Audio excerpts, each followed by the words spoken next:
어느 날 남편이 갑자기 말했어요. 당신 이제 커피숍 나오지 마. 그 순간 저는 알았죠. 30년을 함께한 남편의 눈빛이 처음 보는 낯선 여자를 향해 있다는 걸.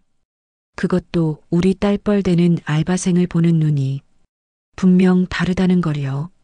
남편은 제가 세워준 커피숍 사장이었고 저는 그저 뒷바라지만 하는 늙은 아내였으니까요. 하지만 그날 이후 저는 결심했습니다. 이제는 당하고만 살지 않겠다고요. 제가 직접 나서서 모든 진실을 밝혀내고 그들에게 제대로 된 대가를 치르게 하겠다고요. 아침 햇살이 스며드는 거실 창가에 서서 저는 남편 준호의 뒷모습을 바라봤어요. 그의 어깨는 예전보다 더 펴져 있었고 걸음걸이는 묘하게 가벼워 보였죠. 마치 20대 청년처럼 경쾌하게 걷더라고요. 결혼 30년 만에 처음 느끼는 감정이었어요. 이 사람이 정말 내 남편이 맞나 하는 낯선 느낌이요. 준호는 요즘 매일 아침 일찍 나갔어요. 커피숍 오픈 시간이 9시인데 7시면 벌써 나가더라고요. 예전엔 제가 깨워도 꼼짝도 안 하던 사람이 요즘은 알람도 없이 스스로 일어나서 샤워하고 면도하고 옷까지 골라 입더라고요. 심지어 출근할 때 향수까지 뿌리는 거예요. 결혼 후 한 번도 안 쓰던 향수를 말이에요. 저는 커피숍 운영 자금을 모두 댄 사람이었어요. 정확히 말하면 5억 2천만 원을 투자했죠. 남편이 명예퇴직 후 집에서 무기력하게 지내길래 뭔가 해보라고 용돈처럼 모아둔 돈을 한 푼도 남기지 않고 모두 쏟아부었어요. 결혼 전 10년 동안 직장 다니며 모은 돈, 친정 어머니가 돌아가시며 남겨주신 유산, 그리고 애들 키우면서 허리띠 졸라매며 아낀 돈까지 제 인생의 모든 것을 걸었던 거죠. 그런데 요즘 남편은 저를 커피숍에 오지 말라고 했어요. 손님들한테 사장 와이프가 왔다 갔다 하면 부담스럽고 불편하다나요. 자기 사업 같지 않고 처가 돈으로 하는 것 같아서 자존심 상한다고도 했죠. 처음엔 그러려니 했어요. 남편의 자존심을 지켜주고 싶었거든요. 50대 중반에 명예퇴직 당한 남자의 마음이 얼마나 상했을지 이해했으니까요. 하지만 뭔가 이상했어요. 남편의 얼굴에서 예전에 없던 생기가 돌았거든요. 주름도 덜해 보이고 표정도 밝아졌어요. 마치 10년은 젊어진 것 같았죠. 친구 경숙이가 우연히 우리 집에 놀러 왔을 때였어요. 언니 남편분 요즘 왜 이렇게 젊어 보여? 무슨 일 있어? 얼굴에 광이 나는데. 운동이라도 시작했어. 그 말을 듣는 순간 가슴이 철렁 내려앉았죠. 남편이 변하고 있다는 걸 인정하고 싶지 않았지만 제 마음 한구석에서는 이미 알고 있었어요. 뭔가 잘못되고 있다는 걸요. 그날 밤 남편은 거울 앞에서 한참을 서 있었어요. 머리 모양을 이리저리 만지작거리면서 옆머리는 세워보고 앞머리는 내려보고 30년 만에 처음 보는 모습이었죠. 심지어 제가 사준 옷은 입지도 않고 인터넷으로 새 옷을 주문하더라고요. 젊은 사람들이 입는다는 슬림핏 셔츠에 스키니 진까지 샀더라고요. 침대에 누워서도 남편은 핸드폰만 들여다봤어요. 화면을 보며 혼자 씩씩거리며 웃기도 하고 누군가와 열심히 대화하는 모습이었죠. 여보, 누구랑 그렇게 문자해? 제 질문에 남편은 깜짝 놀란 듯 핸드폰을 뒤집었어요. 아, 그냥 커피숍 단골 손님이야. 별거 아니야. 그냥 커피 레시피 물어보는 거야. 그렇게 말하는 남편의 목소리가 어색했어요. 거짓말하는 사람 특유의 떨리는 목소리였죠. 저는 잠든 척하며 남편을 지켜봤어요. 남편은 제가 잠들었다고 생각했는지 다시 핸드폰을 들여다보며 미소를 지었어요. 그 미소가 너무나 행복해 보였기에 더욱 가슴이 아팠죠. 언제 저를 보며 저렇게 웃었었나? 생각해보니 기억이 나지 않았어요. 결혼 후 30년 동안 저는 남편에게 그저 밥해주고 빨래해주는 존재였으니까요. 어느 날 용기를 내서 커피숍에 갔어요. 남편 몰래 손님인 척하면서요. 가게 앞에 서니 심장이 미친 듯이 뛰었어요. 두근거림이 너무 심해서 숨을 제대로 쉴 수가 없었죠. 유리창 너머로 남편의 모습이 보였어요. 그런데 그 옆에 한 여자가 있었어요. 25쯤 돼 보이는 젊은 여자였죠. 긴 생머리에 하얀 피부, 검은색 크롭티에 찢어진 청바지, 목선이 깊게 파인 옷차림이었어요. 몸매가 드러나는 옷을 입고 있었는데 남편 눈높이에서 보면 다 보일 정도였죠. 남편은 그 여자 옆에서 환하게 웃고 있었어요. 제가 10년 동안 못 본 표정이었죠. 눈가에 주름이 생길 정도로 활짝 웃으면서 그 여자가 하는 말에 계속 고개를 끄덕이더라고요. 손님들이 오면 여자가 주문을 받고 남편이 커피를 만들었어요. 그런데 둘 사이의 분위기가 묘했어요. 필요 이상으로 가까이 붙어서 일했고 여자가 웃으면 남편도 따라 웃었죠. 커피를 만들다가 여자가 뭔가 실수를 한 것 같았어요. 우유를 쏟았는지 바닥이 젖었거든요. 그랬더니 남편이 황급히 달려가서 걱정스러운 표정으로 물었어요. 괜찮아, 다친 데 없어. 여자는 괜찮다며 웃었고 남편은 직접 바닥을 닦아주더라고요. 저는 차마 들어가지 못하고 밖에서 한참을 지켜봤어요.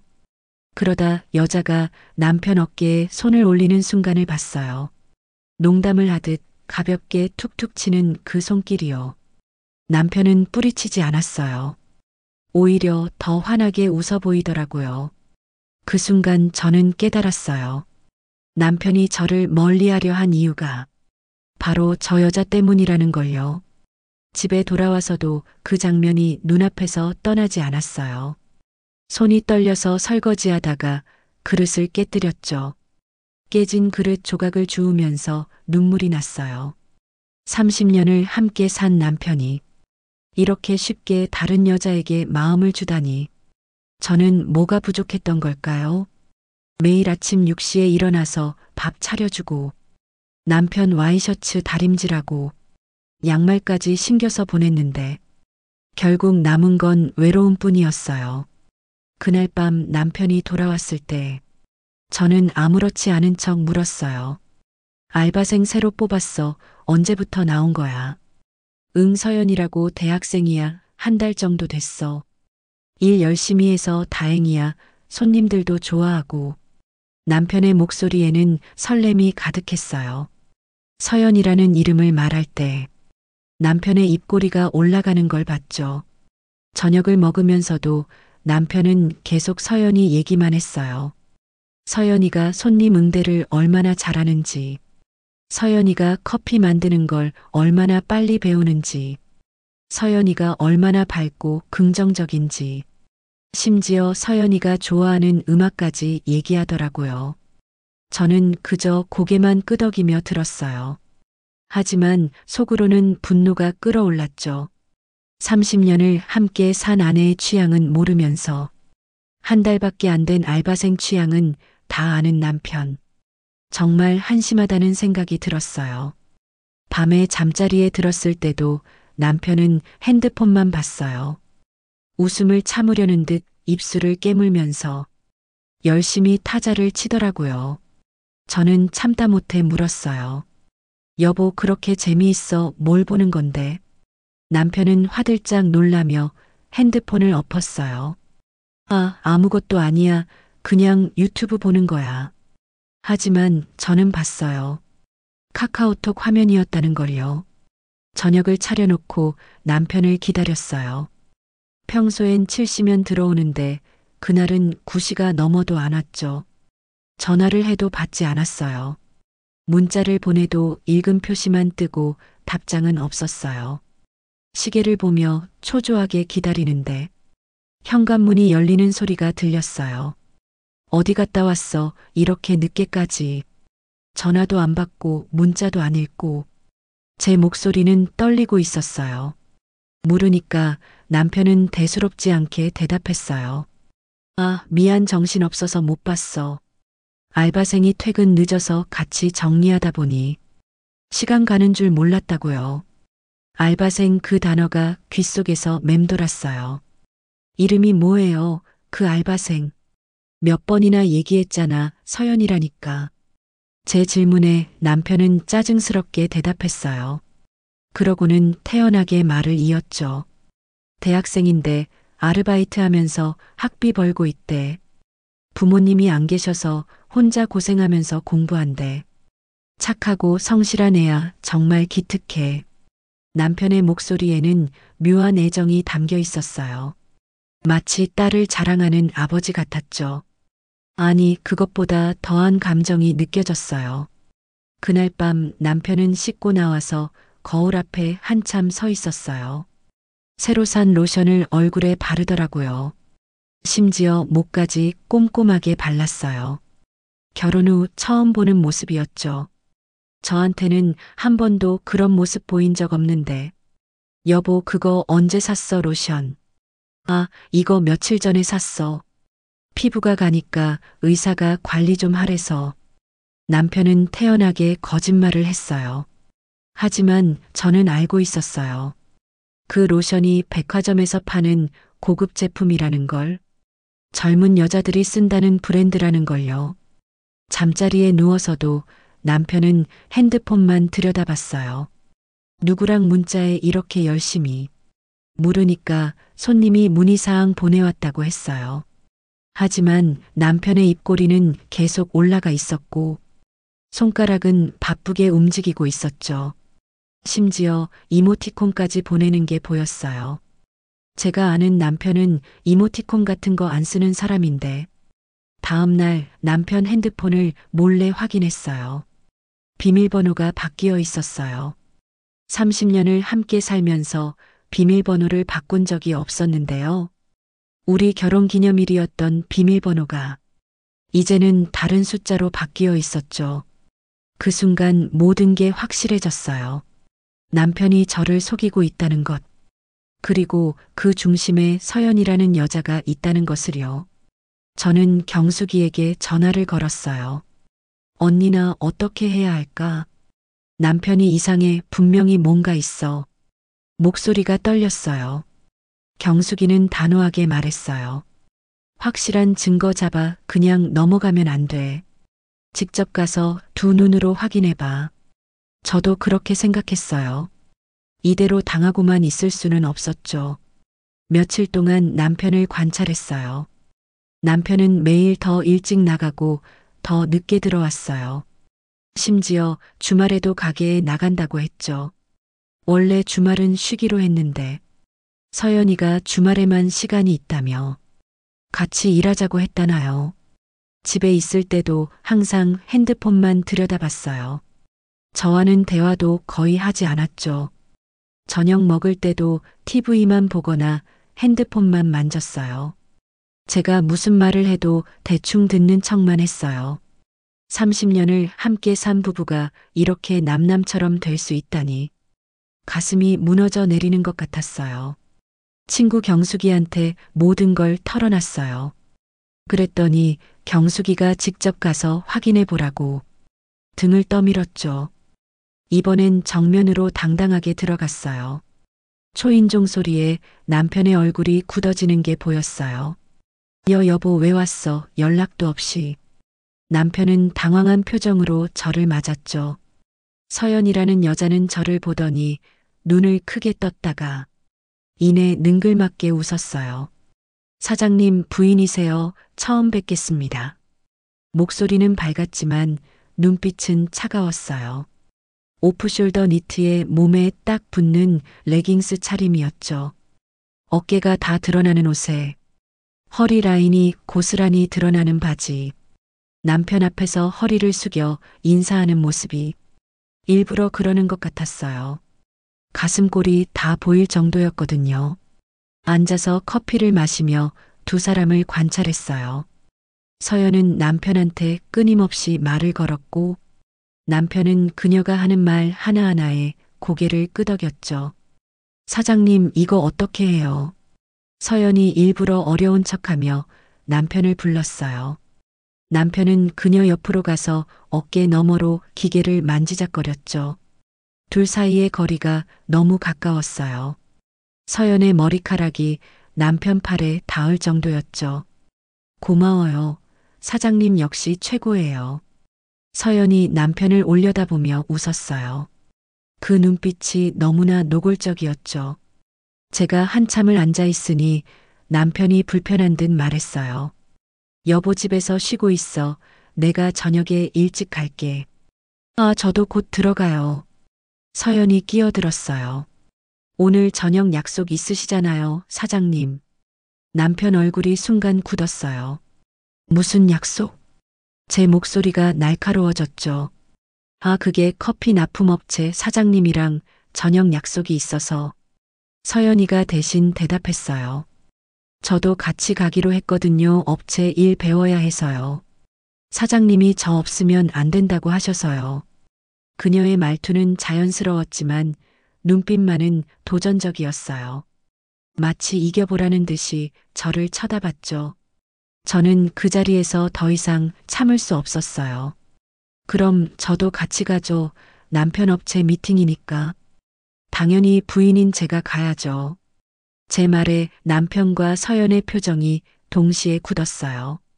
아니, 괜찮아, 여보 피곤할 텐데. 남편이 황급히 말렸지만 저는 단호했어요. 아니에요, 같이 갈 거예요. 결국 셋이서 어색한 저녁 자리를 가졌어요. 업체 사장은 오지도 않았어요. 거짓말이었던 거죠.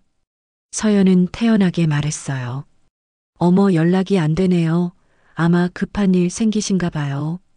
그러면서 남편을 쳐다보며 웃었어요. 괜찮아요. 우리끼리라도 먹어요, 사장님. 저녁 내내 서연은 남편 옆에 바싹 붙어 앉았어요. 고기를 구워주고 술을 따라주고 심지어 남편 입에 상추까지 싸서 넣어주더라고요. 사장님, 이거 드세요. 맛있어요. 저는 투명 인간이 된 것 같았어요. 30년을 함께 산 아내는 없고 한 달 된 알바생만 있는 것 같았죠. 그날 밤 남편은 새벽 1시에 들어왔어요. 술 냄새가 진동했죠. 어디 갔다 왔어요? 이 시간까지. 식당에서 나온 게 11시였잖아요. 제 목소리는 떨리고 있었어요. 말했잖아, 업체 사람들이랑 저녁 먹었다고. 그 사람 안 왔잖아요. 거짓말하지 마세요. 왜 이렇게 늦었어요? 새벽 1시까지. 서연이도 있었으니까 여자 혼자 보내기 그래서 집까지 바래다 줬어. 택시 타고 가는 것도 불안하잖아. 그 말에 더 이상 참을 수 없었어요. 당신 지금 정신이 있어요. 서연이가 뭔데 집까지 바래다 줘요. 우리 딸뻘 되는 애한테 뭐 하는 거예요? 남편은 짜증스럽게 한숨을 쉬었어요. 왜 이래, 직원한테 신경 쓰는 게 그렇게 이상해. 요즘 세상에 직원 챙기는 게 당연하잖아. 직원, 그게 직원 대하는 태도예요. 남편한테 웃고 농담하고 어깨 만지고 밤늦게까지 같이 다니는 게 직원이에요. 오늘 고기까지 입에 넣어주던데요. 남편의 표정이 차갑게 변했어요. 당신 지금 의심하는 거야. 나 그런 사람 아니야. 서연이는 그냥 열심히 일하는 착한 애야. 부모님도 안 계시고 혼자 고생하는 애라고. 착한 애, 그 말이 비수처럼 꽂혔어요. 당신 눈에는 그 여자가 착해 보여요. 옷도 저렇게 야하게 입고 당신한테 들러붙는데요. 어깨 다 드러나는 옷에 몸매 다 보이는 옷 입고. 남편이 버럭 소리쳤어요. 옷을 왜 가지고 그래? 요즘 애들 다 그렇게 입어. 당신이 꼰대처럼 굴지마, 시대가 변했다고. 꼰대 저를 보고 꼰대라고 했어요. 30년을 함께 산 아내한테요. 저는 그 순간 모든 걸 깨달았어요. 남편이 이미 제게서 멀어졌다는 것. 그리고 서연이라는 여자에게 빠져 있다는 것을요. 당신 지금 그 여자 편 드는 거예요. 저한테. 30년 같이 산 아내보다 한 달 된 알바가 더 좋아요. 제 목소리가 떨렸어요. 편드는 게 아니라 사실대로 말하는 거야. 서연이는 잘못한 게 없어. 당신이 오해하는 거라고. 남편의 말에 저는 웃음이 나왔어요. 허탈한 웃음이었죠. 알았어요. 당신이 그렇게 나오면 저도 생각이 있어요. 제가 얼마나 당하고 살았는지. 이제 보여줄게요. 제 말에 남편은 코웃음 쳤어요. 뭘 어떻게 한다고 협박이야. 그냥 당신이 예민한 거야. 갱년기 아니야. 갱년기 그 말에 저는 완전히 폭발했어요. 다음 날 아침 남편은 아무 일 없다는 듯 출근했어요. 저는 혼자 앉아서 생각했죠. 이대로 당하고만 살 수는 없다고. 경숙이를 불렀어요. 그리고 계획을 세우기 시작했죠. 먼저 커피숍 운영에 관한 모든 서류를 확인했어요. 명의는 남편이었지만 투자금은 모두 제 돈이었죠. 정확히 5억 2천만 원. 결혼 전 10년 동안 직장 다니며 모은 1억 5천. 친정어머니가 돌아가시며 남겨주신 유산이요. 그리고 애들 키우면서 아껴 모은 돈 1억 7천. 제 인생의 전부였어요. 경숙이가 변호사 친구를 소개해줬어요. 상황을 설명하니 변호사는 고개를 끄덕였어요.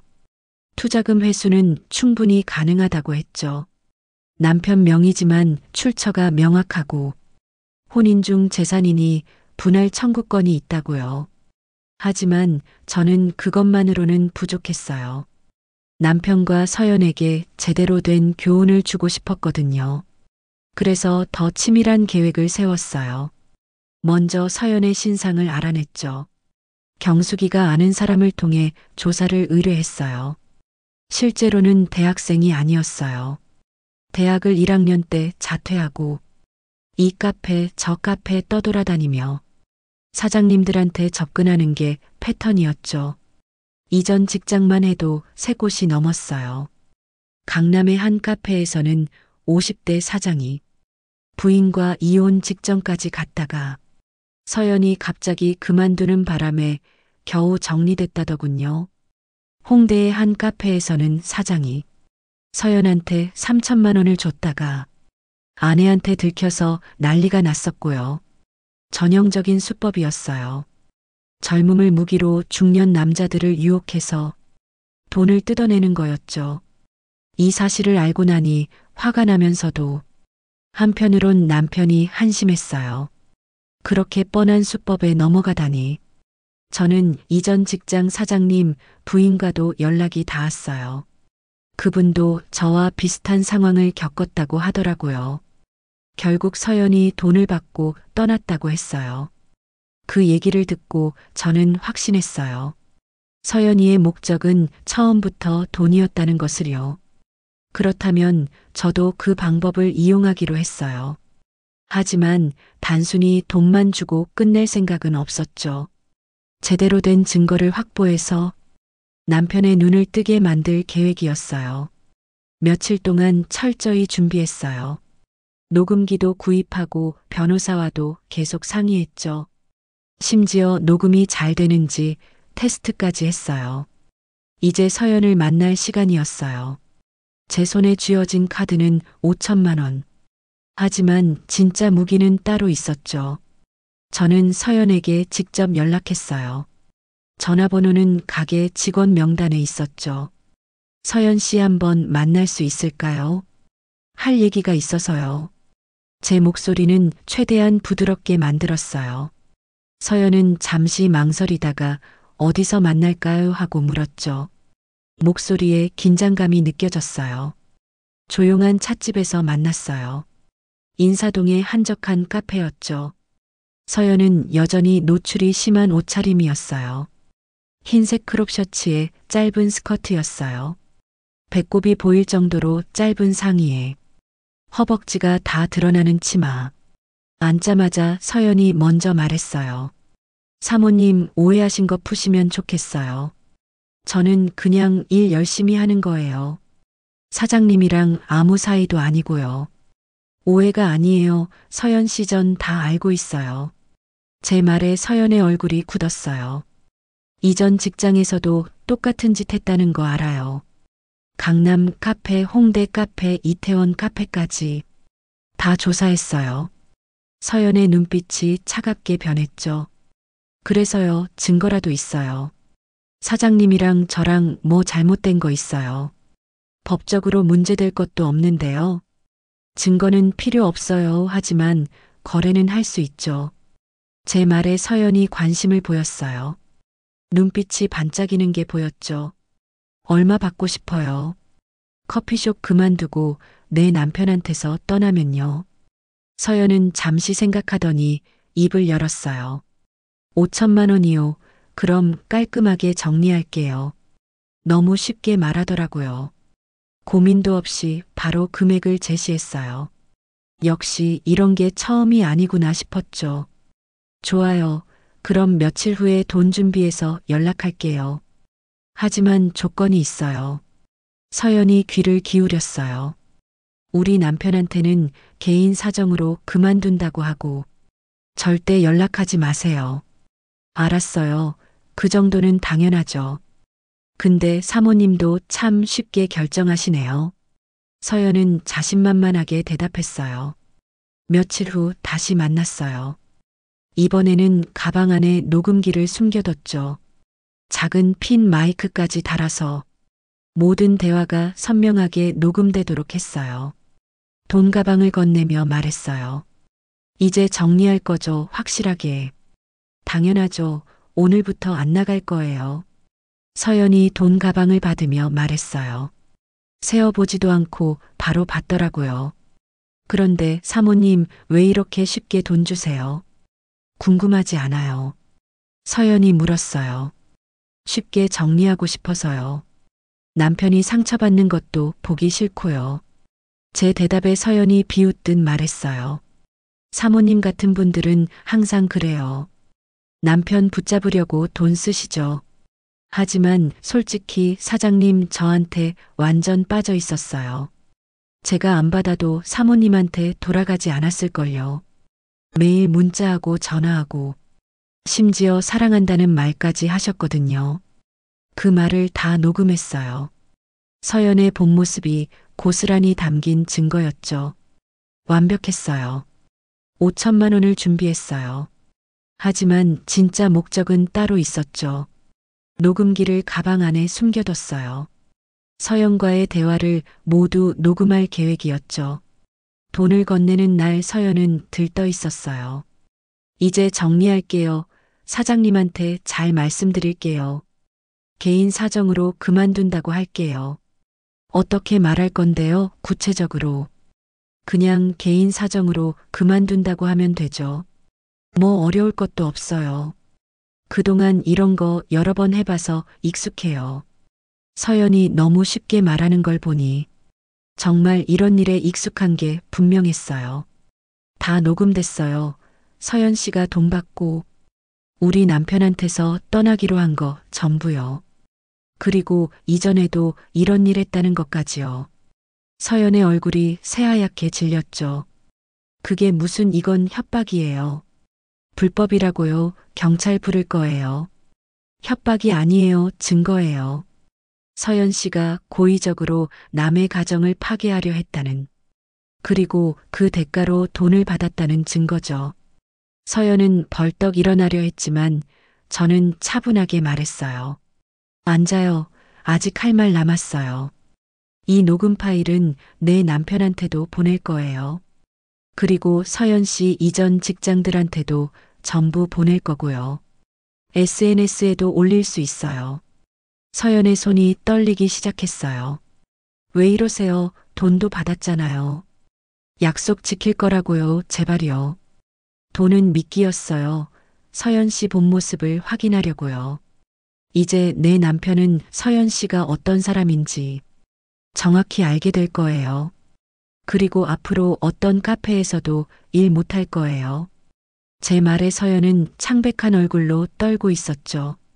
제발요 사모님 이러지 마세요. 제가 잘못했어요. 돈 돌려드릴게요. 이미 늦었어요. 제 말에 서연은 울음을 터뜨렸어요. 하지만 저는 조금도 동정심이 들지 않았어요. 그날 저녁 남편을 불렀어요. 녹음 파일을 들려줬죠. 남편의 얼굴에서 혈색이 사라졌어요. 이게 무슨 당신이 서연이한테 돈을 줬다고. 이게 대체 무슨 짓이야? 서연이가 돈 받고 당신한테서 떠나기로 한 거예요. 처음부터 당신 마음을 가지고 논 거죠. 5천만 원 받고 떠나기로 했대요. 남편은 아무 말도 못했어요. 녹음 파일에서 서연의 목소리가 계속 흘러나왔어요. 사장님, 저한테 완전 빠져 있었어요. 사랑한다는 말까지 하셨거든요. 제가 안 받아도 사모님한테 돌아가지 않았을걸요. 그 말을 듣는 남편의 표정이 일그러졌어요. 손이 떨리고 입술이 파르르 떨렸죠. 나는 진심이었는데 서연이는 돈이 목적이었다니. 남편의 목소리가 떨렸어요. 진심 30년을 함께 산 아내한테는 진심이 없었어요. 한 달 된 알바한테만 진심이었고요. 제 말에 남편은 고개를 떨구었어요.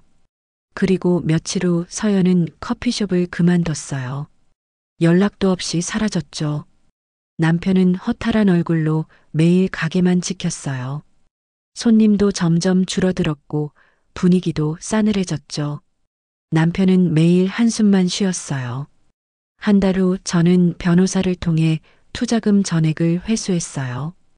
5억 2천만 원 한 푼도 빠짐없이요. 그리고 남편에게 말했죠. 이혼은 안 할 거예요. 하지만 조건이 있어요. 커피숍은 정리하고 당신 다시 직장 알아보세요.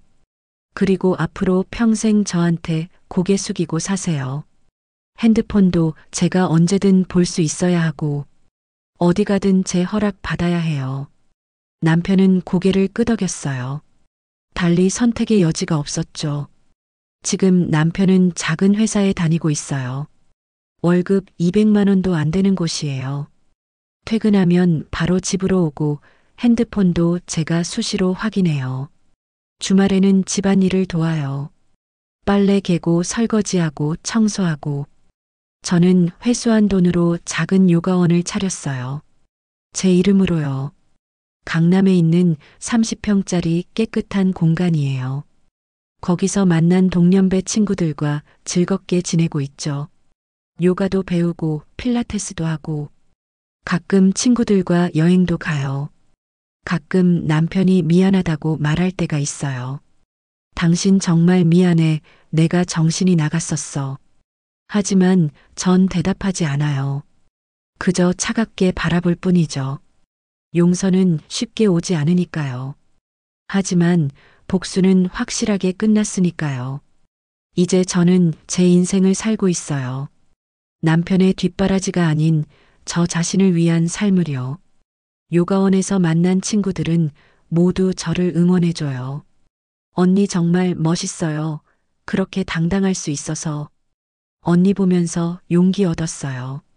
친구들의 말에 저는 미소를 지었어요. 처음엔 힘들었지만 이제는 행복해요. 제 인생의 주인공은 바로 저니까요. 30년 동안 남편 뒷바라지만 하며 살았지만 이제는 저를 위해 살고 있어요. 그리고 그게 얼마나 행복한 일인지 이제야 알게 됐어요. 여러분 이 이야기 어떠셨나요? 댓글로 여러분의 생각을 들려주세요.